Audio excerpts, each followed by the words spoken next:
എല്ലാവർക്കും നമസ്കാരം. പൃഥ്വി വ്ളോഗ്സിലേക്ക് സ്വാഗതം. ഇന്ന് ഞാൻ ബ്രേക്ക്ഫാസ്റ്റ് അല്ലെങ്കിൽ ഡിന്നറിന് പറ്റിയ ഒരു റെസിപ്പി ആയിട്ടാണ് വന്നിരിക്കുന്നത്. അതായത് ഇതിന് റവയാണ് അതിൻ്റെ മെയിൻ ഇൻഗ്രീഡിയൻറ്റ്. ഒരു ബൺ ദോശയാണ് ഞാൻ ഉണ്ടാക്കുന്നത്. ബൺ ദോശ എന്ന് പറയുമ്പോൾ നമുക്കറിയാലോ, ഊഹിക്കാലോ, ബൺ പോലെ നല്ല അധികം വട്ടമില്ലാത്ത കുറച്ച് തിക്കായിട്ടുള്ള ഒരു ദോശ. ഇതിന് ഞാൻ എടുത്തിരിക്കുന്നത് റവയാണ്. നമുക്ക് വറുത്ത റവയോ വറുക്കാത്ത റവയോ ഏതെടുത്താലും കുഴപ്പമൊന്നുമില്ല. പിന്നെ കുറച്ച് വെജിറ്റബിൾസ്, അത് നമ്മുടെ കയ്യിലുള്ള വെജിറ്റബിൾസ് എന്ത് വേണമെങ്കിലും നമുക്ക് ചേർക്കാം. ഞാനിവിടെ സവാളയും പച്ചമുളകും പിന്നെ ഉരുളക്കിഴങ്ങും ചേർത്തിട്ടുണ്ട്, പൊട്ടറ്റോ, കുറച്ച് ടൊമാറ്റോയും കൂടെ ചേർത്തിട്ടുണ്ട്.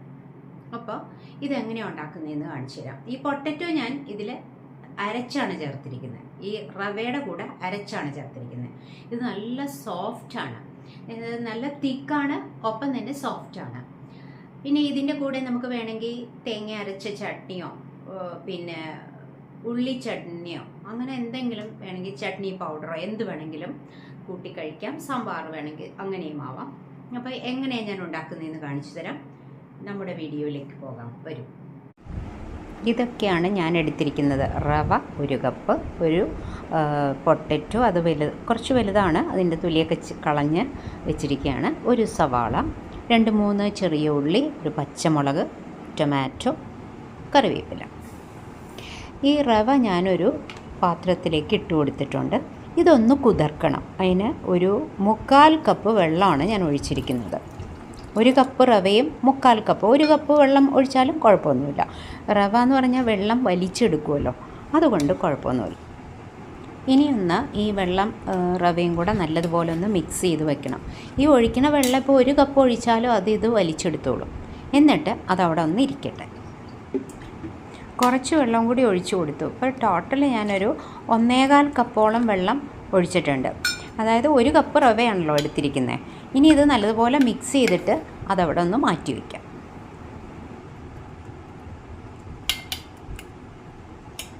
മിക്സിയുടെ വലിയ ജാർ എടുത്തിട്ടുണ്ട്. ഇനി നമ്മൾ കട്ട് ചെയ്ത് വെച്ചിരിക്കുന്ന പൊട്ടറ്റോയുടെ കഷ്ണങ്ങൾ, ഒരു വലിയ പൊട്ടറ്റോ ആണ്, സാമാന്യം വലിയ പൊട്ടറ്റോ ആണ്, അതിൻ്റെ തൊലിയൊക്കെ കളഞ്ഞ് കഴുകി ചെറുതായിട്ട് കട്ട് ചെയ്തെടുത്തിട്ടുണ്ടായിരുന്നു, അത് ഇതിലേക്ക് ഇട്ട് കൊടുത്തു. ഇനി അടുത്തതായിട്ട് നമ്മൾ കുതിർത്തി വെച്ചിരിക്കുന്ന റവയില്ലേ, അത് ഇതിലേക്ക് ഇട്ട് കൊടുക്കണം. അത് മുഴുവൻ മിക്സിയുടെ വലിയ ജാറിലേക്ക് ഇട്ട് കൊടുത്തു. അപ്പോൾ ഇപ്പം നമ്മൾ അരയ്ക്കാനായിട്ട് പോകുന്നത് പൊട്ടറ്റോയും ഈ റവയും കൂടിയാണ്, കുതിർത്തി വെച്ചിരിക്കുന്ന റവയും കൂടിയാണ്. അല്പം വെള്ളവും കൂടി ഒഴിച്ച് നമുക്കിത് നല്ലതുപോലെ അരച്ചെടുക്കാം.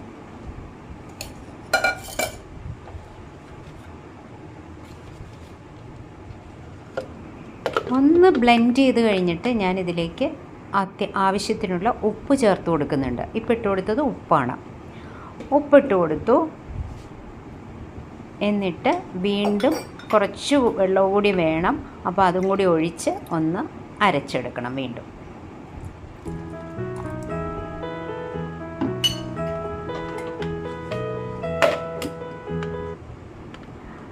നമുക്കിങ്ങനത്തെ ഒരു ബാറ്റർ കിട്ടിയിട്ടുണ്ട്. ഇത് അത്യാവശ്യം വെള്ളം കുറച്ചും കൂടെ ചേർത്തു എന്ന് വെച്ച് കുഴപ്പമൊന്നുമില്ല. ഈ ഒരു കൺസിസ്റ്റൻസിയിൽ നമ്മൾ അരച്ചെടുക്കണം. ഇനി ആവശ്യമുണ്ടെങ്കിൽ കുറച്ച് വെള്ളം കൂടി ചേർത്താലും കുഴപ്പമൊന്നുമില്ല. ഇത് ഒരുപാട് ലൂസായിട്ടുള്ള മാവല്ല, കുറച്ച് തിക്കായിട്ടുള്ളത് തന്നെയാണ്.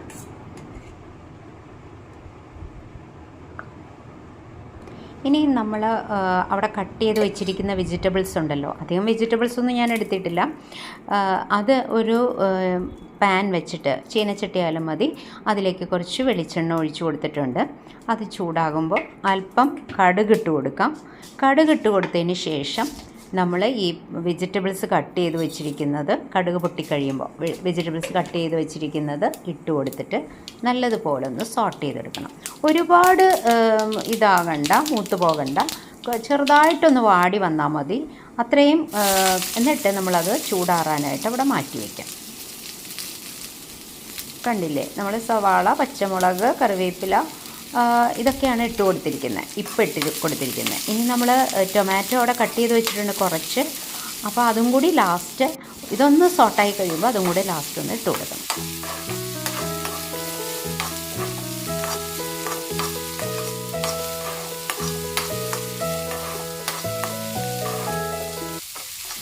ഇനി ഇതിലേക്ക് ടൊമാറ്റോ പീസസ് ഇട്ട് കൊടുത്തു, ഒന്നിളക്കി കൊടുത്തു.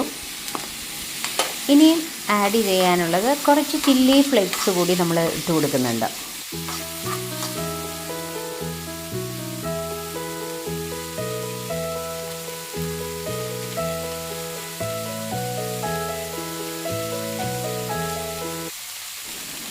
ചില്ലി ഫ്ലേക്സ് ആഡ് ചെയ്ത് കൊടുത്ത് ഇതൊരു 1/2 ടീസ്പൂണൊക്കെ ഇട്ട് കൊടുക്കുന്നുള്ളൂ. ഒരുപാട് പച്ചമുളകുണ്ട്, അതിൻ്റെ എരിവുണ്ട്, അപ്പോൾ ഒരുപാട് എരിവാകണ്ട.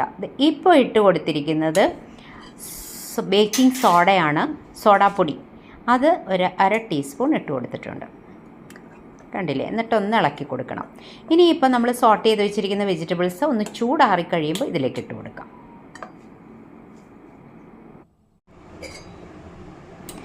ഇപ്പോൾ വെജിറ്റബിൾസ് എല്ലാം ആഡ് ചെയ്ത് കൊടുത്തു. നമ്മൾ സോട്ട് ചെയ്ത് വെച്ചിരുന്നതാണ്. ഇത് ചൂടാറിയിട്ടുണ്ട്, അപ്പോൾ ആഡ് ചെയ്ത് കൊടുത്തു. ഇനി ഇത് മാവ് നല്ലതുപോലെ ഒന്ന് ഇളക്കണം. ഇളക്കിയിട്ട് അവിടെ ഒന്ന് ഒരു 5 മിനിറ്റ് റെസ്റ്റ് ചെയ്തിട്ടെ. നമ്മൾ ബേക്കിംഗ് സോഡയൊക്കെ ചേർത്താണല്ലോ, അല്പം ചേർത്തിട്ടുള്ളൂ എങ്കിലും അത് ചേർത്താണല്ലോ, ഒരു 5 to 10 മിനിറ്റ്സ് കുഴപ്പമില്ല. ഇനി ഈ ഇപ്പോൾ നല്ലപോലെ തിക്കായിട്ടുണ്ട് മാവ്. അപ്പോൾ കുറച്ചും കൂടി വേണമെങ്കിൽ നമുക്ക് വെള്ളം ചേർത്ത് കൊടുക്കാം. അപ്പോൾ നമുക്ക് ആ കോരി ഒഴിക്കാനുള്ളൊരു നല്ലൊരു ഇതിൽ കുറച്ചും കൂടെ ഒന്ന് മാവ് ഒന്ന് ലൂസാവാൻ വേണ്ടിയിട്ട് അല്പം കൂടി വെള്ളം ചേർത്ത് കൊടുക്കാം.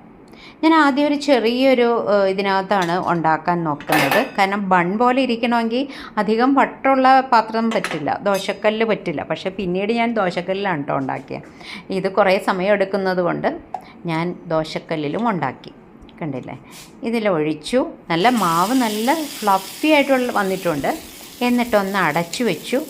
കണ്ടില്ലേ? ആദ്യം ഞാൻ ഇതിനകത്ത് കുറച്ച് നെയ്യോ എണ്ണയോ എന്തെങ്കിലും ഒഴിച്ചു കൊടുക്കാം. അപ്പോൾ അതങ്ങനെ ഒഴിച്ചു കൊടുത്തിട്ടുണ്ട്, കണ്ടോ? എന്നിട്ടതൊന്ന് മറിച്ചിട്ടു. നല്ല പോലെ വന്നിട്ടുണ്ട്. അത് കഴിഞ്ഞപ്പോൾ ഞാൻ 2-3 എണ്ണമൊക്കെ അതിലുണ്ടാക്കി. അത് കഴിഞ്ഞിട്ട് ഞാൻ ദോശക്കല്ല്, നമ്മുടെ നോൺ സ്റ്റിക്ക് പാൻ ഉണ്ടല്ലോ, അത് വെച്ച് കൊടുത്തു. എന്നിട്ട് അധികം മാവ് ഒഴിക്കാതെ അധികം പരത്തൊന്നും ചെയ്തില്ല. അത് ഒഴിച്ച് അതുപോലെ തന്നെ എന്നിട്ടൊന്ന് അടച്ചു വെച്ചു.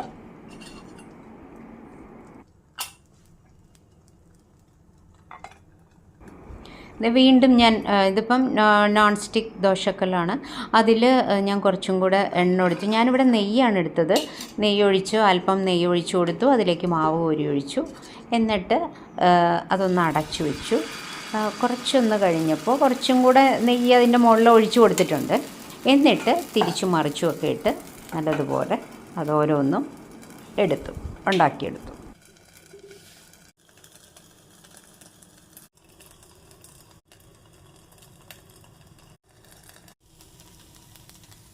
അങ്ങനെ നമ്മൾ ഉണ്ടാക്കി വെച്ചിരുന്ന ഫുൾ മാവും ബൺ ദോശയായിട്ട് ഉണ്ടാക്കി. കണ്ടോ? അത് ആ ചെറിയ പാത്രത്തിൽ ഉണ്ടാക്കിയത് നല്ല ബൺ പോലെയൊക്കെ ആയി. മറ്റേത് കുറച്ച് തിക്കാണ്, പക്ഷേ കുറച്ചും കൂടെ വട്ടം വെച്ചു. കണ്ടോ? നല്ല സൂപ്പർ ടേസ്റ്റാണ് കേട്ടോ. നല്ലതുപോലെ മൊരിഞ്ഞൊക്കെ വന്നിട്ടുണ്ട്.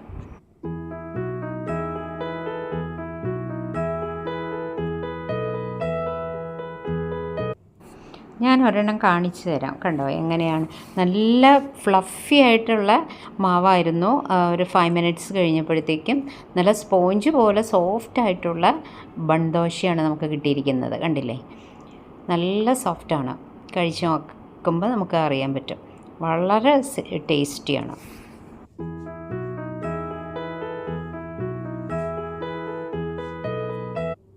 എൻ്റെ സോഫ്റ്റ് ഫ്ലഫി സ്പോഞ്ച് പോലെ ഇരിക്കുന്ന ബൺ ദോശ കണ്ടല്ലോ, നല്ല ടേസ്റ്റാണ്. ഇത് ചട്നിയുടെ കൂടെ കൂട്ടി കഴിക്കാൻ ബെസ്റ്റാണ്. അല്ലെങ്കിൽ സാമ്പാറോ എന്ത് വേണമെങ്കിലും കറി ഉപയോഗിച്ചും കഴിക്കാം. അപ്പോൾ ഇതൊന്നും ഉണ്ടാക്കി നോക്കിക്കോളൂ. അധികം സമയം വേണ്ട. രാവിലെ ബ്രേക്ക്ഫാസ്റ്റിന് ഇൻസ്റ്റൻ്റായിട്ട് നമുക്ക് ഉണ്ടാക്കാം. ഒരു 10-15 മിനിറ്റൊക്കെ മതിയാവും. അപ്പോൾ അടുത്തൊരു വീഡിയോയിൽ നമുക്ക് വീണ്ടും കാണാം. നിങ്ങളിത് ഉണ്ടാക്കി നോക്കണം. എന്നിട്ട് നിങ്ങളുടെ അഭിപ്രായം എന്നെ അറിയിക്കണം. Thank you for watching. By.